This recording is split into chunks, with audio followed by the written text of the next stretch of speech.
नमस्कार दोस्तों, स्वागत है आपका ग्राउंड हिस्ट्री इंडिया में। दोस्तों, हमारा जो टॉपिक चल रहा था आधुनिक भारत के इतिहास में, जो हम आपको आधुनिक भारत इतिहास का पढ़ा रहे हैं, उसमें हमने दोस्तों आपको सबसे पहले जो हमने टॉपिक स्टार्ट किया था वह था निम्न जातीय आंदोलन। फिर उसके बाद हमने जनजातीय आंदोलन को पढ़ाया था। फिर उसके बाद जो हमारा तीसरा टॉपिक महत्वपूर्ण चला था वह चला था यूरोपीय कंपनियों का आगमन। तो यूरोपीय कंपनियों के आगमन में दोस्तों हमने आपको पुर्तगालियों को पढ़ाया था, डचों को पढ़ाया था, अंग्रेजों को पढ़ाया था, डेनिश को पढ़ाया था, फिर फ्रांसीसी को पढ़ाया था। तो ऐसे करके हमने आपको यूरोपीय कंपनियों का आगमन को समाप्त किए थे। तो दोस्तों आज हम एक नया टॉपिक स्टार्ट किए हैं और उस टॉपिक का नाम है क्षेत्रीय इतिहास पढ़ा रहे हैं। दोस्तों क्षेत्रीय इतिहास में जैसे बंगाल हो गए, मराठे हो गए, अवध हो गया, सिख हो गए, तो ऐसे हमारा आप क्रम चलता रहेगा दोस्तों। फिर उसके बाद हम जो महत्वपूर्ण टॉपिक चलेगा, एक जैसे 1857 की क्रांति से पहले जो क्रांति हुआ, फिर उसके बाद 1857 की क्रांति बताएंगे, फिर कांग्रेस की स्थापना बताएंगे, फिर उसके बाद राष्ट्रीय आंदोलन जो महत्वपूर्ण चला था, राष्ट्रवाद का उदय कैसे होता है राष्ट्रीय आंदोलन को, ऐसे करते हुए हम इतिहास के आखिरी पॉइंट तक पहुंचने का प्रयास करेंगे। तो आइए दोस्तों, क्षेत्रीय इतिहास में सबसे पहले हम आपको आज जो बताने जब चल रहे हैं बंगाल। अगर दोस्तों आपको आधुनिक भारत पढ़ना है या कहें आपको अंग्रेजों की पूरी कुंठाधारित नीति को अगर आपको अच्छे से समझना है, अंग्रेजों के पूरे साम्राज्य को अगर समझना है अच्छे से, तो आपको इस बंगाल के इतिहास को अच्छे से समझना पड़ेगा। क्यों? क्योंकि अंग्रेज जो है सबसे पहले राजनीतिक सत्ता कहां प्राप्त करते हैं? बंगाल में। बंगाल में ही प्लासी का युद्ध जीतते हैं कूटनीति के माध्यम से, और उसके बाद 1764 में बक्सर का युद्ध जीतते हैं अपने सैनिक कुशलता के माध्यम से। फिर उसके बाद वह लोग बंगाल में ही शासन करते हैं और कलकत्ता को राजधानी बनाते हैं। फिर उसके बाद आप देखेंगे जब हम राष्ट्रीय आंदोलन आपको पढ़ाएंगे तो वहां पर बताएंगे कैसे कलकत्ता से राजधानी दिल्ली स्थानांतरित होती है। फिर अंग्रेज पूरे के पूरे दिल्ली से अपने साम्राज्य का संचालन करते हैं। तो आइए दोस्तों, देर न करते हुए समझने का प्रयास करते हैं उस समय का बंगाल। दोस्तों अगर हम बात करें कि आज के लगभग उस समय यानी 1717 के पहले बंगाल की बात करें तो बंगाल क्या था दोस्तों? बंगाल उस समय मुगलों का जो सबसे संपन्न प्रांत होता था। बंगाल उस समय मुगलों के समय का सबसे संपन्न प्रांत था। लेकिन अगर बात करें सल्तनत काल में तो यह बंगाल जो है विद्रोहों का नगर कहा जाता था। क्यों? क्योंकि बंगाल पर किसी भी शासक ने बहुत ही देर तक या कहें बंगाल को पूरे अपने नियंत्रण में नहीं कर पाए थे। लेकिन मुगल काल में या कहें 18वीं शताब्दी में बंगाल को जो है सबसे संपन्न क्षेत्र कहा जाता था। किनका? मुगलों का। क्यों कहा जाता था दोस्तों? क्योंकि अगर हम बंगाल के बारे में बात करें, उस समय के बंगाल यानी 1717 के बंगाल की बात करें या 18वीं शताब्दी के बंगाल की बात करें, तो उस बंगाल में आज का पूरा बांग्लादेश आप ज्वाइन कर दीजिए, उड़ीसा ज्वाइन कर दीजिए, बिहार ज्वाइन कर दीजिए, और आज का पूरा जो पश्चिम बंगाल है, एक भारत का राज्य है, यानी पश्चिम बंगाल, पूरा बांग्लादेश, उड़ीसा और बिहार, इतना बड़ा बंगाल था दोस्तों। हमारा कहने का तात्पर्य था, आप समझ जाइए उस समय बंगाल। और उसी बंगाल को समझने का प्रयास करते हैं जो शासक हुए हैं, जो शासक हुए। इसके पहले दोस्तों आप एक चीज और जानते रहिए, एक फ्रांसीसी नागरिक था या व्यक्ति था, उसका नाम था वर्नियर। वर्नियर ने बताया था कि बंगाल में पैसे आने के 100 द्वार हैं, यानी बंगाल में पैसे आने के कई द्वार हैं, यानी 100 द्वार वो बताता है। बंगाल में पैसे आने के 100 द्वार हैं और जाने के एक भी नहीं है। तो कहीं न कहीं उसके इस स्टेटमेंट से पहले भी अंग्रेज अच्छी तरीके से या भली भांति जानते थे कि बंगाल पर नियंत्रण अगर स्थापित हो गया तो एक चीज तो ये था दोस्तों कि पैसे की कमी कभी नहीं पड़ेगी, और यह चीज अंग्रेज करते भी हैं। क्यों? क्योंकि अगर आप देखेंगे फ्रांसीसी और पुर्तगाली और जितने भी और यूरोपीय शक्ति होते हैं वह हारते क्यों हैं अंग्रेजों से? क्योंकि अंग्रेजों को एक समृद्ध क्षेत्र प्राप्त हुआ था बंगाल, बहुत ही पैसे वाला क्षेत्र था बंगाल उस समय। कहने का तात्पर्य हमारा यह था। तो दोस्तों फ्रांसीसी व्यक्ति था वर्नियर ने कहा था, यह स्टेटमेंट याद रखिएगा, कभी हो सकता है एग्जाम में पूछ ले, बंगाल में धन आने के 100 द्वार हैं और जाने के एक भी नहीं। हमने आपको यहाँ पे बताया बंगाल का मतलब उस समय का बंगाल में अगर बात करें कि पश्चिम बंगाल था, बांग्लादेश था, बिहार था, उड़ीसा था, यानी इतना बड़ा बंगाल था। तो दोस्तों थोड़ा सा उस बंगाल के जो नवाब हैं उनके क्रम आप जानते रहिए। कभी कभी एग्जाम में यहाँ से पूछ लेता है, आप केवल 4 व्यक्ति को न जाने, सारे व्यक्तियों को जानते रहे। हो सकता है कभी यहाँ से क्रम दे दे कि बताइए कौन सा क्रम सही है बंगालों के नवाब में, या कभी यहाँ से उठा के दे दे, या कभी बीच में से उठा के दे दे, या कभी आपसे यह भी बीच में से उठा के दे दे, पूछे किस राज्य के नवाब हैं, और कभी अवध दे दे या कभी उसकी जगह बंगाल दे दे, तो आप कम से कम अच्छे से जानते रहिए। तो दोस्तों नाम है, याद रखिएगा, मुर्शीद कुली खान है, सुजाउद्दीन है, सरफराज खान है, अलवर्दी खान है, सिराजुद्दौला है, मीर जाफर है, मीर कासिम है, फिर मीर जाफर है, नजमुद्दौला है, आसुफदौला, मुबारिक दौला है। हमने डेट भी मेंशन किया है, आप अच्छे से लिख सकते हैं, स्क्रीनशॉट ले सकते हैं और अच्छे से देख सकते हैं। और अगर मैप के माध्यम से आपको बंगाल के बताने की बात करें तो ये पूरा वाला क्षेत्र दोस्तों, ये पूरा का पूरा बांग्लादेश मान लीजिए, हैं, ये उड़ीसा, ये यानी इतना बड़ा,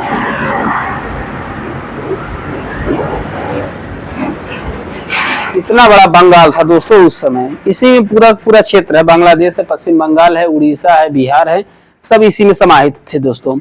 तो डेट भी आप जानते रहिएगा, नवाबों के क्रम, मुर्शीद कुली खान 1717 से 1727 है, सुजाउद्दीन है 1727 से 1739, सरफराज खान है 1739 से 1740, अलवर्दी खान है 1740 से 1756, सिराजुद्दौला 1756 से 1757, मीर जाफर है 1757 से 1760, मीर कासिम है 1760 से 1763, फिर मीर जाफर है 1763 से 1765, नजमुद्दौला 1765 से 1766, आसुफदौला है 1766 से 1770 और मुबारिक दौला है 1770 से 1775 है। आप इसमें एक चीज सोच रहे होंगे, सर मीर जाफर तो 2 बार आए हैं। हाँ, मीर जाफर 2 बार शासक बनते हैं। कैसे बनते हैं जब हम आपको अगला क्लास बताएंगे, नेक्स्ट बताएंगे, तो एक घटना से दूसरे घटना के लिंक करने का प्रयास करेंगे और आपको अच्छे से समझाएंगे कि कैसे मीर जाफर 2 बार बनता है। तो यह अगले वाले नेक्स्ट क्लास में आपके ऊपर डिपेंड करेगा, आप अच्छे से समझ जाएंगे। तो थोड़ा सा दोस्तों ये जो बंगाल का नवाबों का क्रम है मुर्शीद कुली खान, तो थोड़ा सा मुर्शीद कुली खान की पृष्ठभूमि जानने का प्रयास करते हैं, अर्थात इनके बारे में डिटेल से जानने का प्रयास करते हैं कि मुर्शीद कुली खान थे कौन। तो दोस्तों ये जो मुर्शीद कुली खान था यह दक्षिण का ब्राह्मण था, आप जानते रहिए। मुर्शीद कुली खान दक्षिण का ब्राह्मण था और भू राजस्व विशेषज्ञ था, यानी भूमि की पैमाइश करना, भूमि को कैसे अच्छे उर्वरक वाली भूमि में बदलना है, और बहुत मतलब भू राजस्व विशेषज्ञ था। और औरंगजेब की निगाहों में इसीलिए खटकता भी था, यानी अच्छा भी लगता था। कौन? मुर्शीद कुली खान भू राजस्व विशेषज्ञ था। और यह जो मुर्शीद कुली खान था यह दक्षिण का ब्राह्मण था। आगे चल करके यह जो है इस्लाम धर्म ग्रहण कर लेता है, यानी इस्लाम धर्म स्वीकार कर लेता है मुर्शीद कुली खान। तो 1700 एडी में, हमने यहाँ पर लिखा भी है, आप डेट जानते रहिए, हो सकता है यहाँ पर लाइट की चोनी लग रही है तो हम बता दे रहे हैं। 1700 एडी में यह जो मुर्शीद कुली खान है इसे औरंगजेब ने बंगाल का दीवान बना दिया, मतलब भूमि की पैमाइश उमाइश करने के लिए बंगाल का दीवान बना दिया, रजिस्टर लिखने पढ़ने की पूरी इंक्वायरी करने के लिए इसे दीवान बना दिया गया। और 1704 में अजीमुस्सान ने सूतानाती, कालीकाता, मुलंदपुरी के दीवानी अधिकार जो है अंग्रेजों को दे दिए थे। तो इससे जो है यह कौन, मुर्शीद कुली खान नाराज हो गया, और नाराज होने के बाद यह मकसूदाबाद चला गया, बंगाल में ही है। मकसूदाबाद को अपना केंद्र बना करके वहां से अपने कार्यभार को, दीवानी कार्य को करने लगा। क्यों? क्योंकि अजीमुस्सान जो है उस समय सूबेदार था बंगाल का और यह जो है दीवान था। तो इससे हमने यहाँ पर लिखा है 1704 में अजीमुस्सान ने सुल्तानाती, कालीकाता, मुलंदपुरी के दीवानी अधिकार अंग्रेजों को दे दिए थे, जिससे यह नाखुश होकर मकसूदाबाद को केंद्र बनाकर अपना कार्य वहीं से करने लगा। और दोस्तों हमने फैक्ट वाइज आपको बताया भी है, फिर से जान जाइए कि 18वीं शताब्दी में बंगाल को भारत का स्वर्ग कहा जाता था, यद्यपि सल्तनत काल में इसे विद्रोहों का नगर कहा जाता है। दोस्तों अगर आप इतिहास उठा के देखिए तो कांग्रेस का कभी वर्चस्व तो था बंगाल में, लेकिन सल्तनत काल में बंगाल पर किसी का वर्चस्व नहीं हो पाया प्रत्यक्ष रूप से। अप्रत्यक्ष रूप से भले रहा, लेकिन प्रत्यक्ष रूप से सल्तनत काल में बंगाल पर नियंत्रण नहीं हो पाया था। आज भी आप देखिए केंद्र में किसी की सरकार है, यानी केंद्र में भाजपा की सरकार है, लेकिन वहां बंगाल में तृणमूल कांग्रेस की सरकार, ममता बनर्जी मुख्यमंत्री हैं।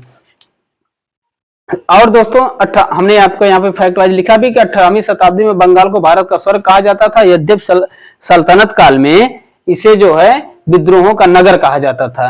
1717 में दोस्तों मुगल बादशाह फर्रुखसियर ने इसे बंगाल का सूबेदार बनाया, यानी ये पूरे का पूरे बंगाल का हेड बना दिया था। कौन? फर्रुखसियर मुगल बादशाह था।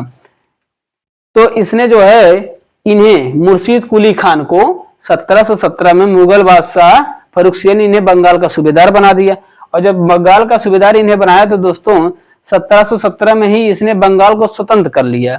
यानी 1717 में मुगल बादशाह फर्रुखसियर ने मुर्शीद कुली खान को बंगाल का सूबेदार बनाया और 1717 में ही फर्रुखसियर से यह जो है स्वतंत्र कर लेते हैं। स्वतंत्र करने का तात्पर्य यह था कि यह जो है हर सालाना जो है नियमित कर मुगल बादशाह को भेजता रहता था। उस प्रकार की मतलब युद्ध करके स्वतंत्र नहीं हुआ था, विद्रोह करके स्वतंत्र नहीं हुआ था, सालाना उन्हें जो है कर भेजता रहता था। कौन? मुर्शीद कुली खान। एक प्रकार से व्यवहारिक रूप में यह स्वतंत्र हुआ था।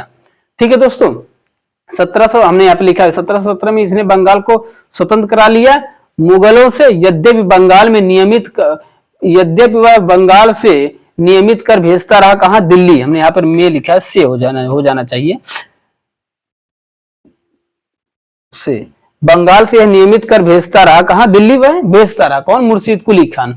बंगाल उस समय मुगल प्रांत का सबसे संपन्न क्षेत्र था। हमने पहले भी आपको बताया है। क्यों संपन्न था? संपन्न क्यों था? क्योंकि वहां पर बंदरगाह नगर थे, दो महत्वपूर्ण बंदरगाह थे, एक हुगली था, एक चटगांव था। यहाँ पर हमने लिखा है। और यहाँ से जो वस्तुएं निर्यात होती थी दोस्तों, निर्यातित जो वस्तु होती थी, चाहे वो चावल थे, चाहे सोरा थे, चाहे अफीम था, चाहे सूती और रेशमी कपड़े होते थे, चाहे अफीम, सोरा, नील, चावल, सूती कपड़े, रेशमी कपड़े, इन चीजों का निर्यात भी किया जाता था। चावल का निर्यात बड़ी मात्रा में किया जाता था।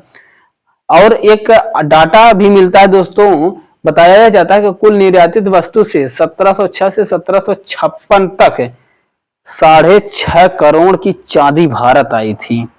यानी लोग विदेशों से जो भी लोग आते थे या भारत के जो भी वस्तुएं खरीदते थे, उसके एवज में वो लोग जो भी मुद्रा चांदी के रूप में देते थे।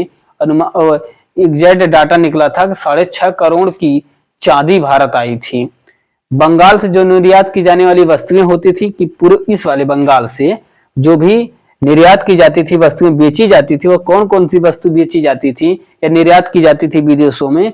तो वह थे अफीम था, सोरा था, नील था, चावल था, सूती कपड़े थे, रेशमी कपड़े थे। तो दोस्तों हमने थोड़ा सा आपको बंगाल का रोड मैप बताने का प्रयास किया, बंगाल का इतिहास। अभी हम फिर से मुर्शीद कुली खान, सुजाउद्दीन, इनके क्या उपलब्धियां रहती हैं, कैसे क्या कारण पड़ता है, कैसी क्या घटनाएं घटती हैं कि धीरे धीरे बंगाल जो है यह पूरे के पूरे अंग्रेजों के प्रभुत्व में आ जाता है। यानी मुबारक दौला लास्ट बंगाल का शासक होता है और ये इस बंगाल पर सबसे पहले राजनीतिक सत्ता जो है अंग्रेज प्राप्त कर लेते हैं। कैसे प्राप्त कर लेते हैं दोस्तों? जब आप पूरा का पूरा मुगलिया सल्तनत से अलग हो जाएंगे तो जाहिर सी बात है आपके आंतरिक मामलों में अंग्रेज हस्तक्षेप करेंगे, तो धीरे धीरे आपको आपस में लड़ा करके आपके इस बंगाल को पूरा का पूरा अंग्रेज कब्जा कर लेते हैं। और यही जो दो है दोस्तों, आगे चल के जब बंगाल को ये लोग 1757 में जीतते हैं, जीतने के बाद पहले तो मीर जाफर को बैठाते हैं, फिर मीर जाफर जो है 1757 यहाँ पर मीर जाफर को बैठाते हैं, फिर मीर जाफर जो है इनकी टैक्स को अदायगी नहीं कर पाता वो अपने उतने लेवल पे जितने लेवल पे लोग डिमांड करते हैं। फिर वह ऊब करके मीर कासिम को बैठा देता है, मीर कासिम भी इनकी डिमांड को पूरा नहीं कर पाता है, मीर कासिम को हटा देते हैं। फिर लड़ाई युद्ध होता है, फिर जो है मीर जाफर को फिर बैठा देते हैं और यही मीर जाफर के समय में ही शायद बक्सर का युद्ध होता है 1764 में। तो दोस्तों ये सब तो इनके बारे में एक एक लोगों के बारे में हम आपको डिटेल में बताएंगे। क्लास कैसी लगी अच्छे से देख लीजिएगा, स्क्रीनशॉट भी आप अच्छे से ले सकते हैं दोस्तों। और दोस्तों यदि कोई कमियां रह गई तो आप जरूर बताइएगा हमारे चैनल को। दोस्तों और एक चीज ये है कि कुछ लोग हमें जो है फेसबुक पे फ्रेंड रिक्वेस्ट भेजते हैं, तो दोस्तों हमारा जो फ्रेंड रिक्वेस्ट है जो उनकी तय सीमा है 5000 वो पार कर चुके हैं। तो आप जो है फॉलो बटन का दबा दीजिए, मतलब फॉलो बटन को क्लिक कर दिया करिए, ताकि आप फॉलो कर लेंगे तो आपको सूचनाएं अच्छे से मिलती रहेंगी और क्लास भी अच्छे से चलता रहेगा। कोई कमियां रह गई तो दोस्तों जरूर बताइएगा। धन्यवाद।